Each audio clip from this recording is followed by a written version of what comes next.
လူဟာလူပဲလို့မြင်အောင်ကြည့်ပါအဲ့လိုမြင်တက်လာတဲ့ကျမတို့ဟာလူတော်လူကောင်းတယောက်ဆိုတာတက်တဲ့ပြစရာမလိုတော့ပါဘူးလူတယောက်ရဲ့စိတ်ဓာတ်နဲ့လှုပ်ရက်ဟာသူ့ရဲ့နှလုံးသားကိုကိုစားပြုပါတယ်စိတ်ဓာတ်နဲ့လှုပ်ရက်ညံပြင်းရင်အဲ့ဒီလူရဲ့နှလုံးသားဟာလည်းညံပြင်းနေပါလိမ့်မယ်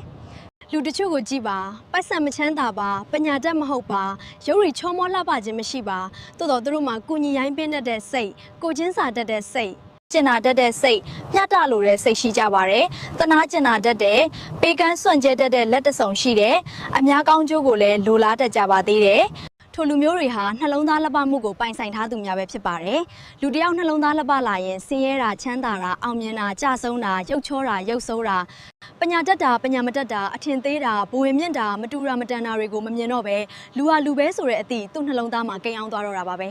ဒီလိုစိတ်နေစိတ်ထားမျိုးကလူပိသားတဲ့လူတော်လူကောင်းတွေစီမှာပဲအမဲကိန်းအောင်လေးရှိတဲ့အမွေကျင့်ကောင်းတွေပဲဖြစ်ပါတယ်မိတ်ဆွေတို့ရောဘယ်လိုမြင်ပါလဲမှန်းသွားပေးပါဦးနော်